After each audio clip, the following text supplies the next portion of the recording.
Welcome to the Soul Deep Podcast with Jessica Janty. Join me as we dive deep into raw, real, in-depth conversations about life, love, relationships, sexuality, spirituality, what it is we're really here for, and anything in between. I want this to feel like a safe space for anyone on a spiritual journey, trying to find answers in your truth by having open heart and open-minded conversations. And my hope for you as a listener is that you feel this is a safe space here, a place to hear things from a different perspective that may challenge you and your thinking in the best way possible, allowing you to give grace to how you've been raised or what you've been taught or told to believe. And perhaps you find your truth as I search for mine on this journey we call life. So grab your favorite drink, cozy on up to your couch or wherever you listen from, and join me for these soul deep conversations.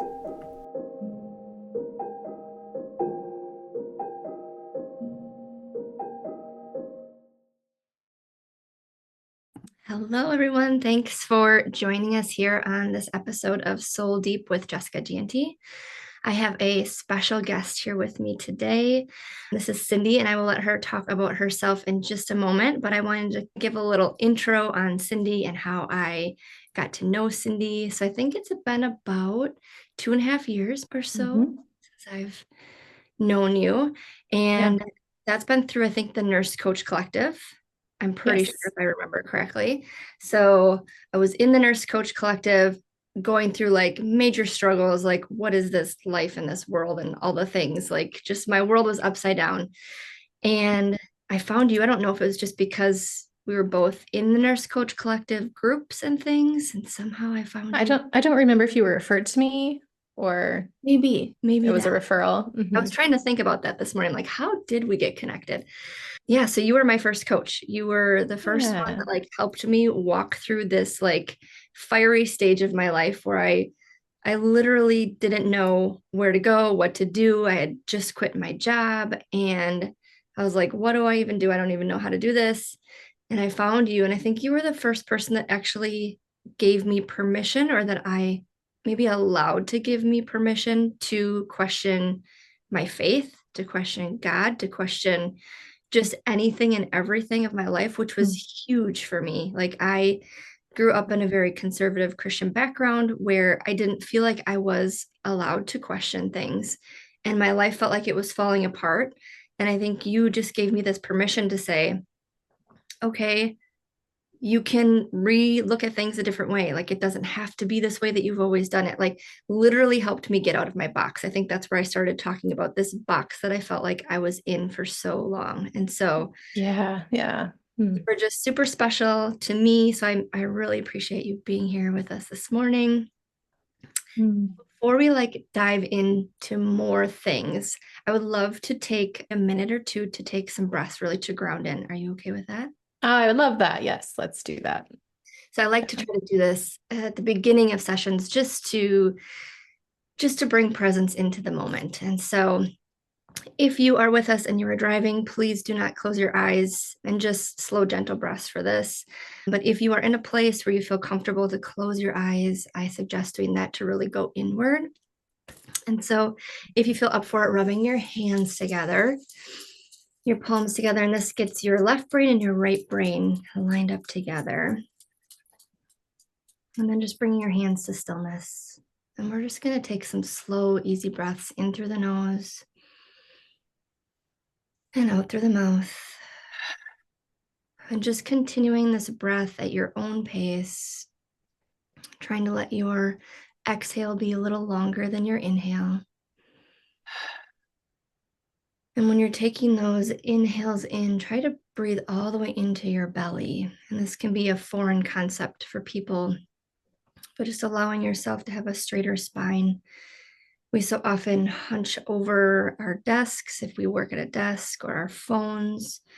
And so our posture takes a hit on that. That doesn't really allow us to breathe all the way into our lung space. So if we can sit up a little taller and really focus on breathing into our belly, just getting that intentional oxygen all the way into our lungs.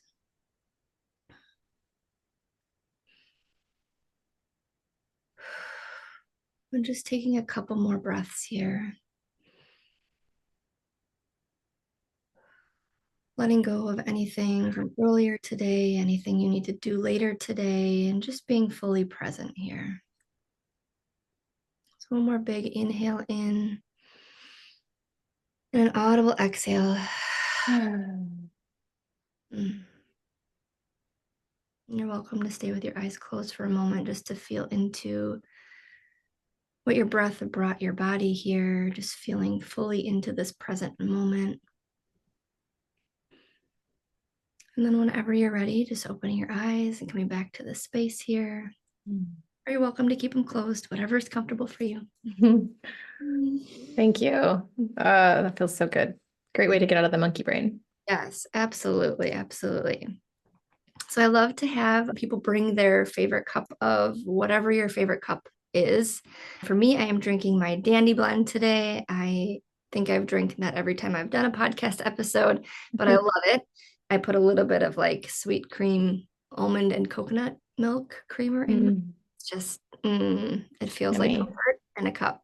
So that's what I'm drinking this morning. What are you drinking? I have a medicinal tea. It's an immune tea with elderberry and echinacea. My kids all had influenza B and strep and thrush, and so I'm trying to support my immune system so that I stay healthy. Cheers to you. Yes. Awesome. So if you want to just tell us about yourself, about anything that you would love the viewers to know, just take it away. Yeah, absolutely. Thank you. Yeah, so like Jessica said, my name is Cindy. I am a transformational life and business coach. I inspire people to remember who they are at their core so that they can create a life that is in alignment with their highest values. It is important to me that whoever I'm working with, whether it is an individual or an organization or a group of people, that they live their life in alignment.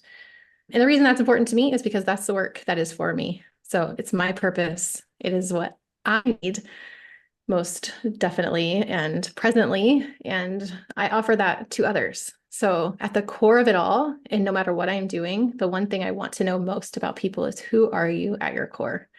And from that place, we can create a life that feels beautiful to Mm, you. I Yeah. love. Or a business or an organization or whatever. So yeah. Yeah. I love that. So what do you think? I know you kind of talked about this just a little bit, but what is your soul's purpose? Like, what do you feel like you are here on this earth to do? Mm, yeah. And it can be business or personal or, or both. hmm Yeah, I'm really here to help people connect to themselves and to their back to back to nature, back to themselves, coming home, remembering who they are. And yeah, that is everything. That is what lights me up. I feel it. I feel the fire deep. Right now I'm feeling it in like my sacrals, like this open creativity, like flowing. I want people to remember what they're capable of, and that they're not a body. They're Yeah. so much more than that. Mm. And knowing that and meeting that part of yourself is where I feel like life really begins. Yeah. Yeah.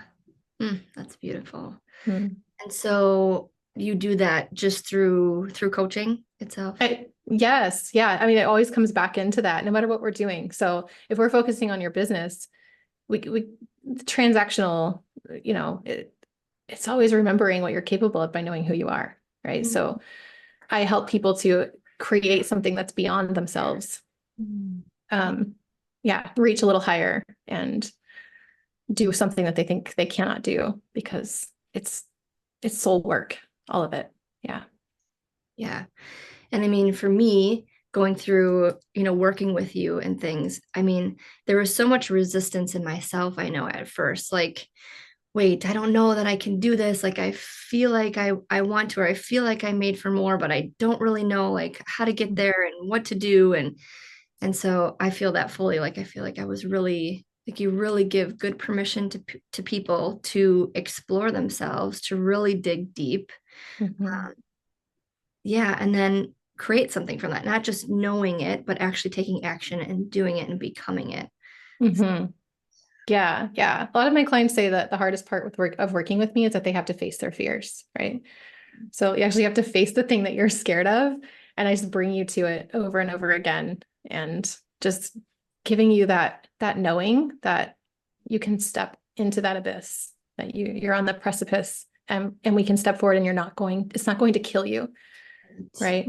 Yeah. Because often fear, it really makes you feel that way. Like, oh my Yeah. gosh, I'm gonna die. This is like terrible. My life is gonna be over. I don't know. Yeah, it's Yeah. yeah. All the things that the stories and the fear of abandonment or being like removed from a group of people because you're questioning your come from. You're questioning the everything that you think you've known your whole life. And I walked through that myself. I went through that. I experienced it for me. And it's like the fear is so real, and it's real. It's almost like the reliving of being burned at the stake, you know? Yeah. Yeah, feels like that. Like if I'm going to get tied to a stake and caught on fire, if I say this thing, if I think this thing, if I live it, if I Mm. show people, I have to hide it all. We tuck it all inside of ourselves and do it so that people don't know because we're afraid. Yeah. Right. Yeah, I mean, that makes me think of like going back to our ancestors and people before us, like carrying DNA and things from our mother's mother, and, so Oh on and yeah. so forth, so Yeah. it's like that fear might be in our body because of someone literally being burned at a stake or something like, Yeah. so it's, Yeah. yeah, it's real for Yeah. sure. I think I can't remember where I read it. I'm not going to be able to remember. That's okay. It's like 14 generations of DNA that is transcribed into your DNA. Mm. So Yeah. it would make total sense that there's been women in my past, in my ancestry, who were considered witches or sorcerers or whatever and burned at the stake for being healers and yeah, Mm. their wisdom and all of that. So it is scary. It's a visceral experience for sure. Yeah. Yeah. Mhm. So kind of talking about maybe a little bit of this too, but how how were you brought up? Because I think one of the things that drew me to you is that you did have like a religious background, or you did talk about God. Mhm. And I think that drew me to you. I think that's why I hired you also, because, you also were going through these things and you had touched on that. Like, I've gone through this, I've questioned God. I think that made me feel more comfortable to doing the questioning that I was doing and things as well.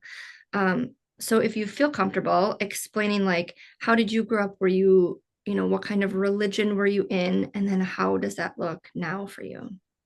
Yeah. So my childhood was full of trauma and yeah, deep trauma. So my dad would use church as a way to manipulate. It wasn't really like we went every Sunday and we were a happy family that followed the Christian faith, right? My dad would talk about Jesus, and it was foreign to me though. I went to like Sunday schools or Bible schools and things that in the summertime my mom would send me to, but we didn't go together. She would never come. And she had her own past trauma with things like that. So she avoided it at that time. And as I got older, I was just like I had so much unhealed trauma. I was really searching for answers and reasons, and I was grappling for healing. And it was really all that I knew. So I went to church and I found what I needed at the time, right? Which is a lot of answers, a lot of feeling like there was purpose to my pain and to all of that hurt. So I found that in the church. And also, I felt like I was just thinking about this the other day, like I was too much for people because Mhm. I had such a deep spirituality and I like the when it turned on like it was powerful. And I felt, however you want to describe that, like God speaking to me. And I was convinced like that's there is no other way. There's no other explanation for that. It was outside of me, inside of me. It was these experiences. I had multiple. And when I would explain that or try to tell it to people, they would I would get these looks. It would be the look, it would be the eye, the deep in the eye look. I can read you. Like, you either don't believe me, you think I'm full of shit, or we just don't do that here. Like Yeah. we don't go that deep here, right? Crazy. Um, You're a crazy person. yeah.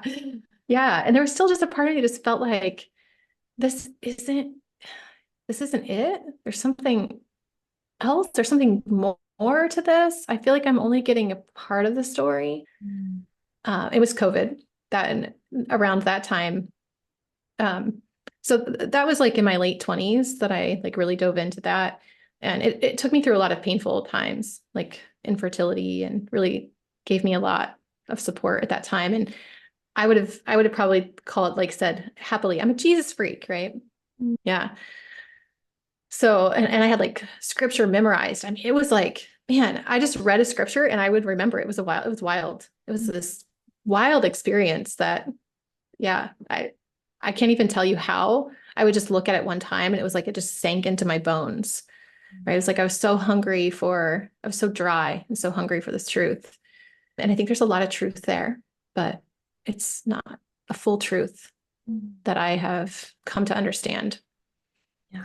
Yeah. So COVID, I was really eye-open to, I had been kind of figuring out that there was a lot of institutional lies and deception. I've been figuring that out through the medical system and all of these things prior to that.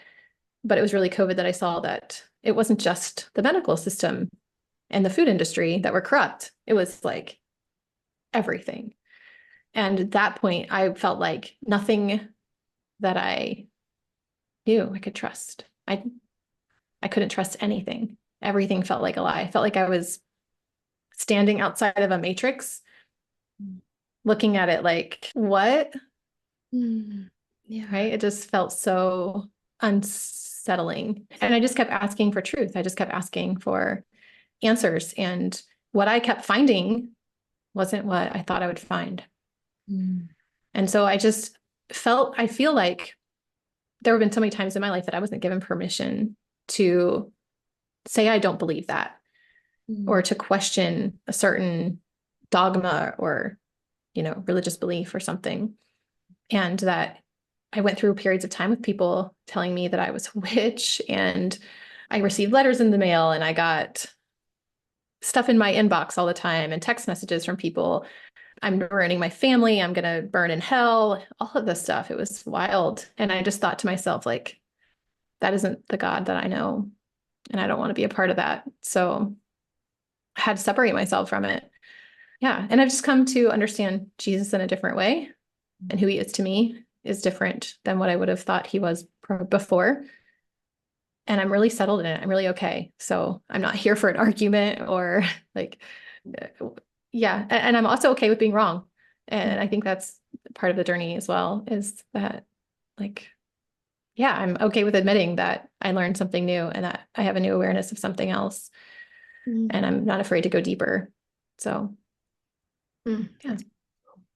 I mean, I think that's, our humanness, I think it can get in the way of religion and how people view Christians. And because it is hard, like you said, I've had similar situations. I've never had like death threats or people telling me that I'm going to like burn in hell, but I've had people completely stop, you know, either following me or like reaching out to me. Like our friendship has completely died out, and friends that and mentors that I've had as well, which Yeah.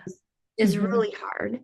But I know, and I think it sounds like you're knowing as well, is like God has us on this path. Like we are on this path for our highest, best good, and to really bring what we have and who we are to this world to help people.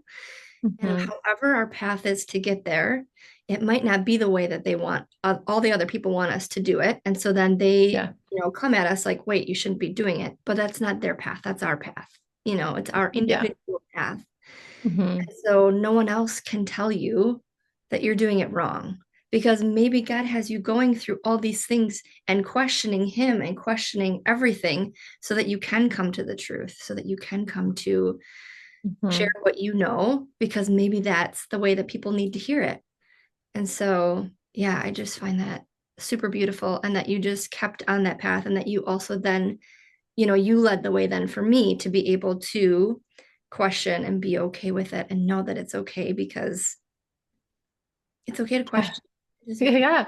I always say that the God of the universe is big enough to handle whatever is in my mind, right? The human mind that's been created, yeah. Why do I have to? I can only be accepted if I show up a certain way Mm, yeah. in a certain belief. And man, like I don't want that God. I don't want that God, right? And if I can only come to your table if I have a certain belief, then that's okay. Then I don't want to be at your table.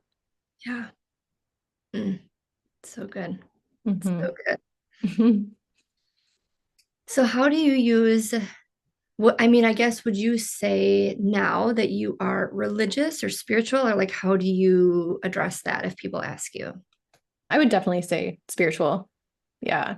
I think I have a deep connection to the spirit world, to what I've just started to refer to as spirit, that is very much alive and active in my life. So it's always a part of what I'm doing. I've recognized that energy is this created thing that was given to us, that we're all energy, everything has energy in it. The sacred geometry of creation is like, wow, it's mind blowing, right?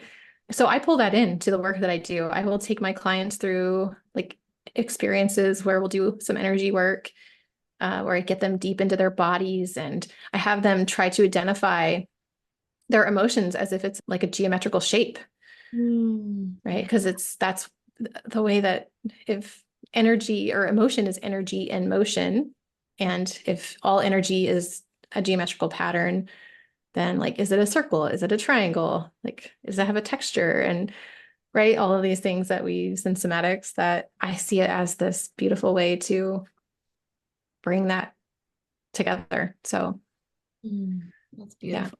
Yeah, that was Mm. gonna be my next question is like, how do you bring it into your business thing? So Yeah. that is great. Do you feel like you attract people that are, because I know that the group that I was with, I mean, everybody I do believe was a believer in God. And so Hmm. do you find that you attract mostly people that are believers, or do you have other clients or things too? Yeah. I have other, I still have some Christian clients. And the beautiful thing of that is like, it doesn't matter to me, Yeah. right? I'm not here to tell you that that is what you have to believe. And I'm not going to coach you from a space. I'm going to coach you from a space that you are in charge, right? So if that is your belief system, then that's what we'll tap into, right? If that's what you need, then that's where we'll go. And I don't bring it in like we have to focus on this Bible verse or it has to be about Jesus. But I don't deny it either. I don't ignore it for the human in front of me. So I do have some Christian clients and I have others from different religious backgrounds as well. And I love it. I love the diversity of it. Mhm. Yeah. I mean, that was one of the reasons that I wanted to do this podcast is because I do want to hear from other people. Now, mostly I've just had people of either like a Christian background.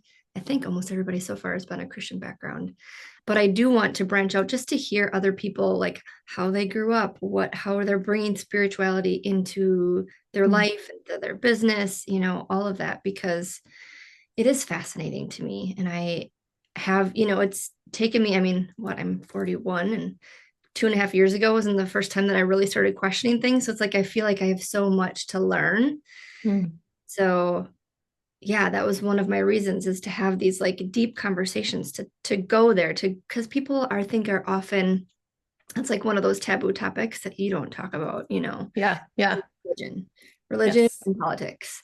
And so it's like I didn't want that to be off limits. I want that to be something that we do focus on because it interests me. It interests me how people are brought up, like what they were told to believe. And now, like, are they still believing that? Are you still going through that? Or have you found your own way? Have you found what you feel is right? Because I do really feel like, I mean, at least for me, that God has literally been directing my path and everything that I've been doing, like doors have just been opening. Mm. So I feel like if you didn't want me to go this way, I wouldn't be here. The door would Yeah. have been closed. But I feel like because I'm open Hmm. and because I'm not so closed-minded anymore, I'm not like still in this box where I will only believe what my parents taught me and told me to believe and my teachers and. Yeah. But because I am open, I just feel like I am learning so much more. And there's so much out there that Mm. we don't know about. I mean, and we could go down so many different like rabbit holes, but I was listening to this podcast yesterday and they were talking about there was like this 15-year gap where Jesus is not mentioned in the Bible, Mm. you know, Yeah. and lots of people have different opinions about where he was, what he did, but this lady's was that he was with Mary Magdalene and that she was a disciple and that her book, like she has a book written just like the book of John and the book of Matthew and the book of Luke. Like Mm. all these people wrote their books and she has a book also, but it just didn't make it into the Bible, Yes. Yeah. which when I first heard that, I was still going to church and I was still really had like my blinders on and I wasn't open to hearing about this, but now I've heard it from so many different sources and so many different things that it really makes me wonder and stop and think like, is there more that we're not getting? Is there more Yeah. out there? Yeah. As the religious hierarchy, Mm. and the need for control has that eliminated the things that they don't want us to know about? I've heard that there has been books of the Bible that talk about crystals and different things because we know that they are healing forces. So it's like, Yes. no, back then that they were of the earth, they were in the earth all the time. So, they probably had all these crystals and things that were from the earth and used them in different ways. So it's like I would love to learn how they use them and how did Yeah. Jesus use them? Oh man, yes. I think they burned all of that knowledge on purpose. Yeah. Um, so much was there. Have you ever heard of the Nag Hammadi library? The Coptic Christians buried a bunch of texts that were uncovered, and in that is one of these texts called Thunder Perfect Mind, and it's very feminine in nature, and you would love it. I think you would absolutely love it. One of my teachers told me about it, and I went and read it. I actually listened to it on YouTube when someone reading it and just like closed my eyes and listened, and it was so powerful.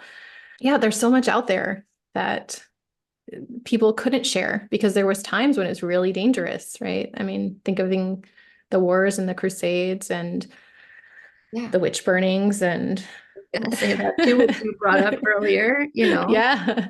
Yeah. I was gonna look. So when she talked yesterday, she said something about the Magdalene. I'm gonna see if I can find it really quick. Magdalene manuscripts, I think it was called. Have you heard of that? Mm. Not in that term. I've heard of the Gospel of Mary Magdalene, Gospel of Thomas. Yes, Thomas, I've heard of that one too. Hmm. Yeah. I don't know. If I find it, I'll let you know. Maybe I'll have to go back and like look at that podcast. But it was something that I was like, okay, I feel like I need to look into this more and really research this for myself. Like, is this, what's to this and why have they been hidden from us? And why are we told not to go searching for them? And why? Hmm. Yeah. Yeah, I read this book called Scars of Eden, and it's a pastor who he broke his leg and then had to take time off work. And during his time off work, he actually had time to research the questions that he had, the things that didn't add up or make sense to him. And he started piecing together parts of the puzzle. And yeah, so that's all I'll say. Scars of Eden there. So it's a book of three. It's really interesting. And if you're just open to being like, what if? Hmm. Right? Right. I think sometimes we just like Oh, we won't even explore it, right? yes. We'll just call it the devil. Yes. Yeah. Yeah, because it's So not what we've been told, it's not what we know, it's got to be the devil. yes. And I think that's one of the biggest things that I've learned is that it was so fear-based. And it's like, do you really want to live in fear your whole life? I mean, I remember literally fearing going to hell. Like everything that I did, that was in the back of my mind. If I do this, Yeah. am I going to go to hell? If I Mm. don't pray 3 times a day, am I going to go to hell? If I don't do this, am I going to go to hell? Like that was just constantly in my mind, like a Mhm. constant. And so that has probably been one of my hardest things to work through. And I still think, at times it still comes up and I still, think about it. But yeah, it's like unlearning Mhm. what you've learned so that you can not necessarily be like a blank slate, because I don't think we can ever be a blank slate, but because we have so much knowledge and so much, wisdom and just time on this earth. But it's like just allowing yourself to unlearn the things that you told were absolute truth. Mhm. So, yeah. Yeah. And it's hard to say, was I lied to? Mm, Right.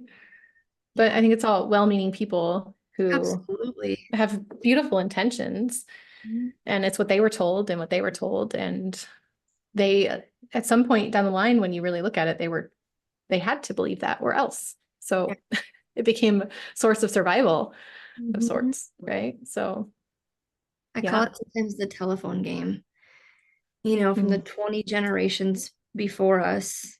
Then they told their kids how to do things, and their kids told them their kids how to do things, but everybody comes at it from a different lens and their Yeah. own, traumas in their life and their own, like, how they learn and things. And so it's like, you've got this whole telephone game that gets down Yeah. to you. It's like, yeah, if you really think about it like that, you've played telephone with kids that are real little. Yeah.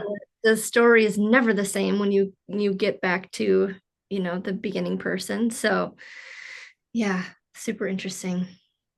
It reminds me of this quote. So one of my colleagues in 4PC, a couple of them in a group, there's a couple of them that are in 4PC, but they're in this group together. And they wrote this book called Transmission.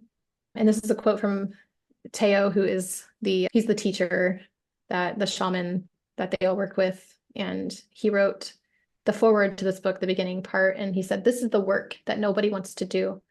Why is that? Western civilization is fear-fueled and interested in the facade of power, not in awakening." Mm, yeah. It's Mm, so true. so true. Yeah. It's power and control, right? Do you feel that way, Jessica? When you look at it, do you look at it like, what are your thoughts on that? Do you feel like it's power and control based, or? I do. I think it's, yeah, fear. I mean, and this all, I don't know why this made me think of this too, but it goes back to different, like, drugs, plant medicine, that I call them now plant medicine. I haven't talked about this much on the podcast yet, but there's CBD has become really popular around Mm, us now. And then also with, like, the THCA has now become legal. And it's like really looking into these plants that are of the earth, that the cows used to eat all the time when they were grazing in the fields. And so we mm, used to get these cannabinoids and things mm. from the meat that we would eat, because the cows would eat the, if you want to call it weed or cannabis or whatever, Yeah. or mushrooms. There's different mushrooms and things that people would eat, or that the cows would eat, and then we would get them from the cow's meat. And it's just thinking about all these plants that were actually, like, just created on this earth for us. But why are they deemed drugs?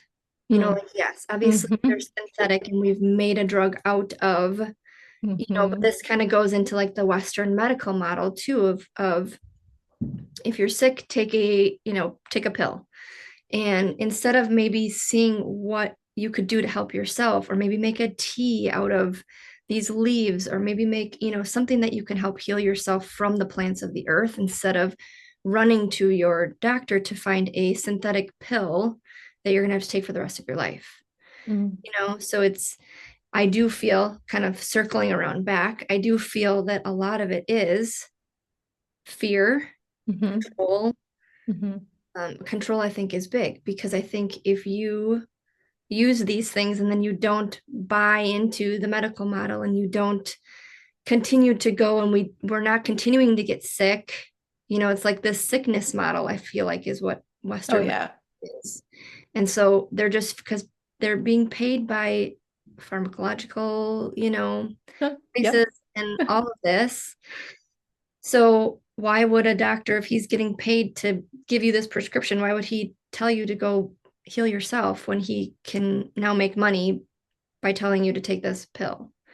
And Yeah. so I just feel like it's become such a disconnect from the earth and has become such a big push of how can we make money? How can we funnel people in and out? I mean, it's one of the reasons that I left the hospital 2.5 years ago was because I just felt like we were pushing people in and out because they wanted to get COVID numbers and they wanted to make more money and they wanted all this stuff. And I'm like, this doesn't resonate with me anymore. It is just, Mhm. it's all control and money. Like they are making money up here. And so they don't want us to use these things that we can help heal ourselves. Yeah. Kind of a tangent here, but yeah. Yeah. No, I like in my body, I'm like I'm getting all vibrating because I'm just getting all excited and like, let's talk about the actual definition of witchcraft. Right. Pharmacopoeia is witchcraft. And Really? we're taking all of these concoctions, Mm. blending them all together and creating something for you to take.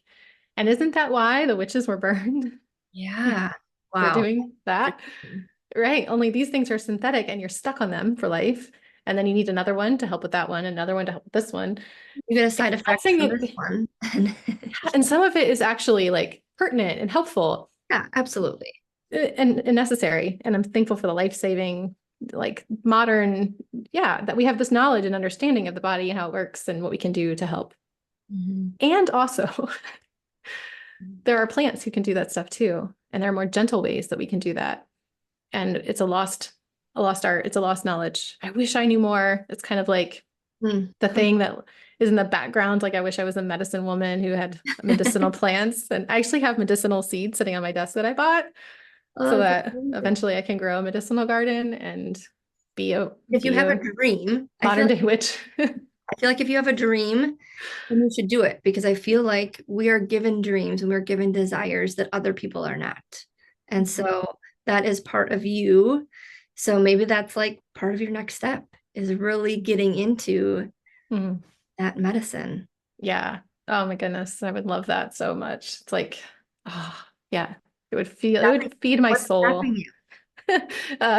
Yeah, that's a great question. Right now, it's just time. Yeah, small kids and the time it takes, plus the learning that I don't have the knowledge and I don't have a mentor that I know that could teach me that stuff, right? Because it's lost. So, yeah, yeah. That the book I read that opened my eyes to that particular information was called Nurses, Witches, and Midwives. Ooh, I read it in my nurse practitioner program. And then I was like, but wait a second, I'm reading this book and yet, or what? It was so, none of it settled in my spirit, right? But it's really just the takeover of midwife by male physicians who knew better. And, yeah. yeah, they should be going to priests and doctors and not witchy women. Hmm. Ugh, yeah. I feel like that could be a whole conversation. It could be a whole podcast series, Jessica. Oh, this is what I love. See, I didn't even like picture it going here. And so I love that. Yeah. Mm. And so I forget that too. Like you're a nurse practitioner by background, right? Well, I had two classes left and I Okay. walked away. Okay. What made you walk away? It was not settling in my soul. I remember being in my clinical with my preceptor and women coming in like painful periods, anxiety, mood disorders. What birth control do you want? What birth control do you want? What birth control do you want? We can put an implant in your arm. We can give you a pill. We can put an implant in your uterus. Which one do you want? Yeah. And I remember looking at her like, are we gonna like dig deeper and find out what's really going on here? And she just looked at me like, what? It was this look of like, this glazed over, I don't know what you're talking about. What are you like, we don't do that here. It's weird. Why would you want to do that? And I was like, yeah, I can't. I just can't. So I just knew at the time, I wasn't like I was super conscious or aware, but I was just learning. And I just had this deep knowing, and I'm thankful I trusted it. Um, Although it's kind of a bummer not to be able to say that I am a nurse practitioner. And I was that close, but I could not be the one that was doing the pharmacopoeia thing and being like, Yeah. here's a script for you to just go not really know what's really wrong with you and put a Band-Aid on it. Mm, yeah. Yeah. That's so interesting, especially now that you are really getting into and interested in medicine, like planting medicine yourself. Mhm. So, mm, Yeah. Yeah. Maybe it's going to come in another way. yeah, you never know. Wow, that's crazy. I love it. Yeah. What made you, because I didn't even ask you this, but like what made you decide to leave nursing and become a nurse coach? Mm. Man, the burnout is so real, right?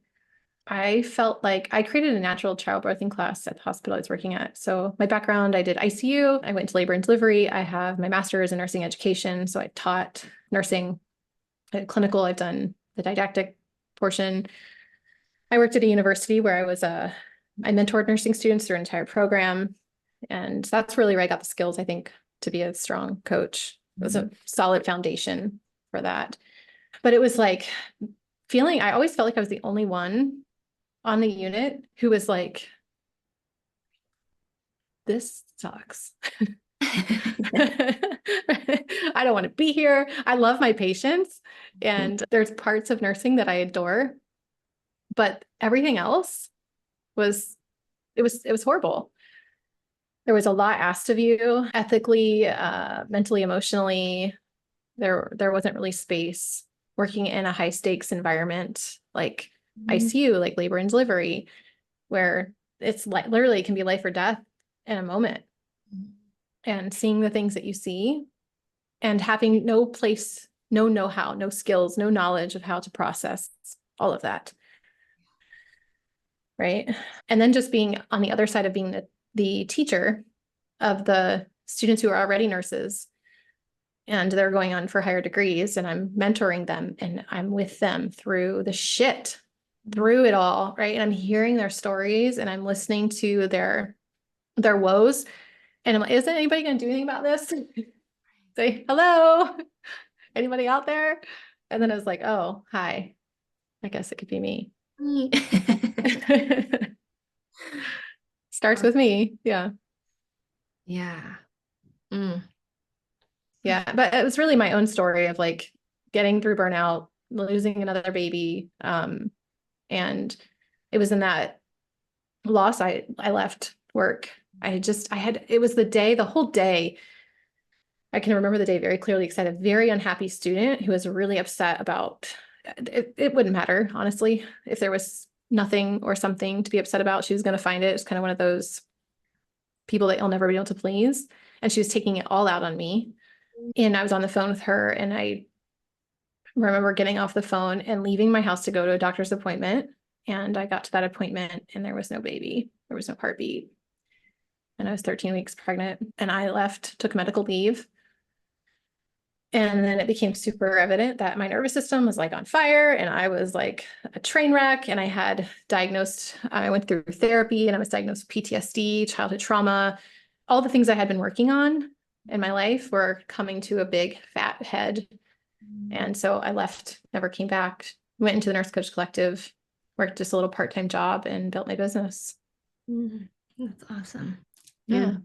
I feel like there's so many that I've talked to that have become nurse coaches, and it's like burnout was the number one reason. Yeah. It's a real thing, and they're not doing anything about it. And like you said, but it's like maybe we are the answer. We are what we've been looking for. Yeah. Mhm. Mm. But it's nurses are stubborn. Like the most stubborn, right? Well, because I know that I didn't know that I was burnt out or that I needed help Yeah. when I was in the thick of it. Like I Mhm. didn't know until it was like this, this point where I was like, I cannot do this anymore.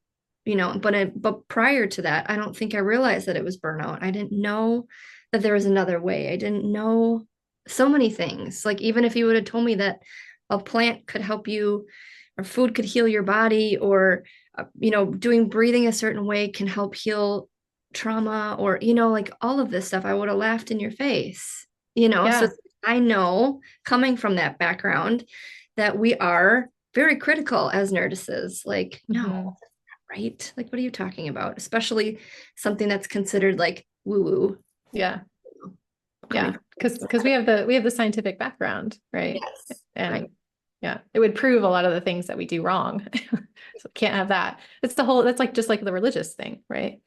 Yeah. If you're put into a position where your beliefs are in question, you fight for that because then it's the rocky becomes this foundation that collapses on you, and then you have to question who you are. Yeah. And Mm. that's scary. It is very scary. It's not for the faint of heart, that's for sure, but it's so rewarding. So rewarding. Yeah. Yeah. Getting to the other side of that is like freedom. hmm Yeah. Freedom. Hmm. That is like one of my biggest values is freedom, Mm. just in like any Yeah. aspect. In my work, in with my family, being able to take vacation, being, just freedom is so huge. Hmm. Yeah. Same. I think a lot of entrepreneurs feel that way. Yeah. Yeah, because they want to do it for themselves, because they don't want to be working for someone else. They want the freedom to come and go and to do it how they want. And Yeah. yeah. Yeah. That was why I quit my part-time job because I was like, I want to go on vacation. And they were like, you probably can't. I was like, bye. That's a part-time job. Oh yeah. Like, what is this world? Yeah. Mm, that's the lie, right? That's Mhm. I was talking with someone last night, and she was talking about how her husband was in the Navy, and he said that in the US we are, and I fully believe this, we are the only like area that is like you work 9 to 5, you work your butt off, hardly take vacation, you eat all this crappy food. Like so many other places, their quality of life and taking time for Mhm. themselves and for their family, and taking tea time at 2 o'clock in the afternoon to just like reset your nervous system or whatever it is that you need. Just take that rest. Like that Mhm. is foreign to us in this area.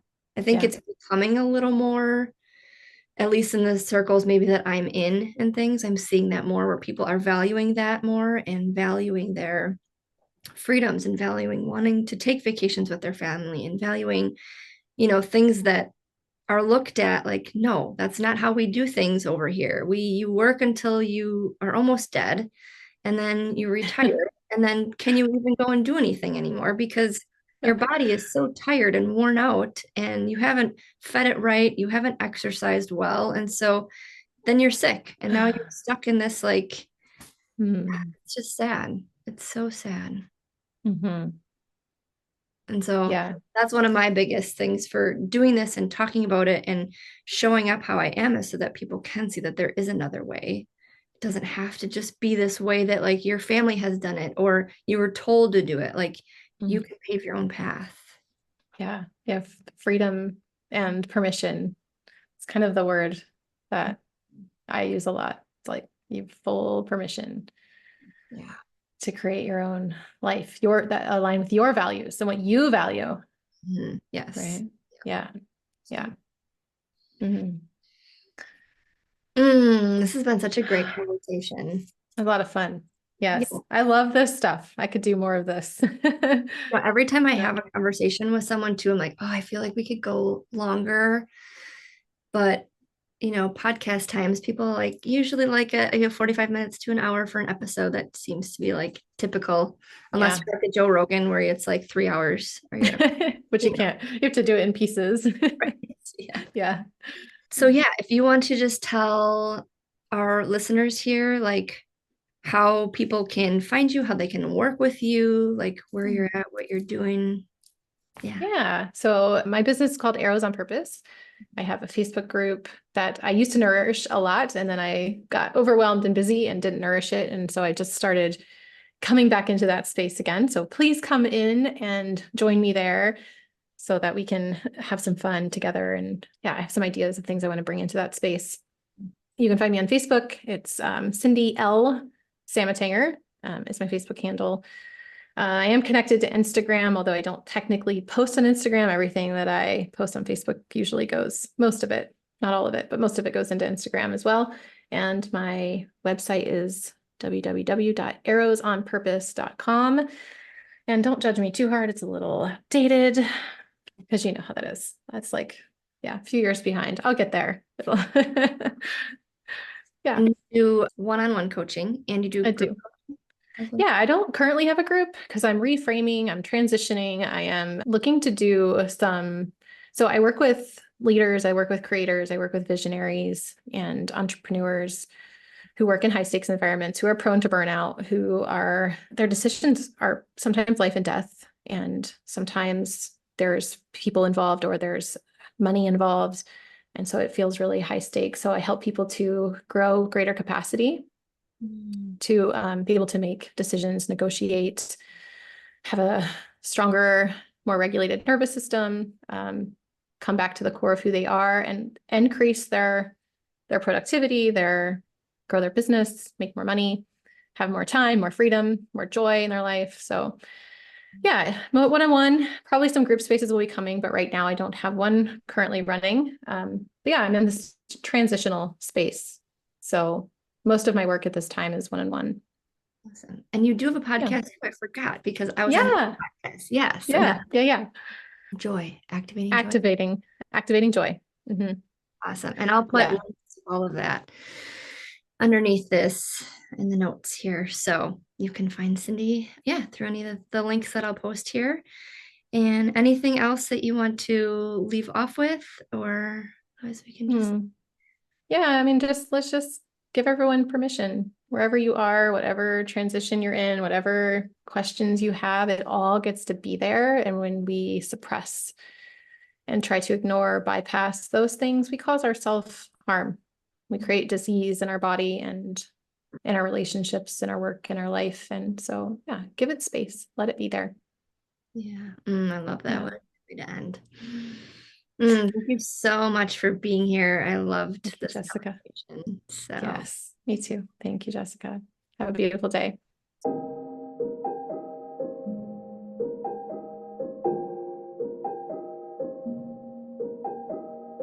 Oh, thank you for listening to this episode. I hope you loved listening as much as I loved recording. Each and every conversation that I have here on this podcast just lights my soul on fire. I love having conversations where we explore and challenge our ways of thinking. So if you've resonated with anything here and you're looking for more, please connect with me on Facebook in my Soul Deep community group, which is free. I'm also offering all my listeners a free month in my Soul Deep Connection membership. I have poured my heart and soul into this membership, bringing you resources to help you grow into the best and truest version of yourself. I've used my knowledge and experience as a nurse, combined with my knowledge and experience as a coach, breathwork facilitator, and somatic embodiment guide. This library consists of breathwork, kriyas, and other resources and modalities that will help you learn about and give you the healing tools to live the life you've been dreaming about, and to help you find your true passion and zest for life again. This library of resources is vital for everyday maintenance. And on top of the library of resources, there are live monthly calls, ranging from breathwork, kundalini, full moon or new moon circles, as well as guest speakers on a variety of different topics from decluttering to marketing to sisterhood and all things healing and wellness. So make sure you join today to get you back on track to living that thriving life that you are longing for. Remember, the first month is free, and my hope is that you find so much value that staying is an absolute no-brainer. It really is everything that I was looking for as I started my journey, and so much more. I truly hope to see you inside my community. And if you haven't yet, please follow me here and on social. Like and subscribe, and make sure to share your favorite episode with your friends and community. And when you do, make sure to tag me in that post. If you tag me, you'll be entered into a drawing for that month where you can win a free one-to-one session, breathwork or coaching session with me. All the links will be in the show notes here below. Until next time, Soul Deep fam, and in the words of my dear friend Mary Lacey Banks, I'm holding you so tight in a thought hug.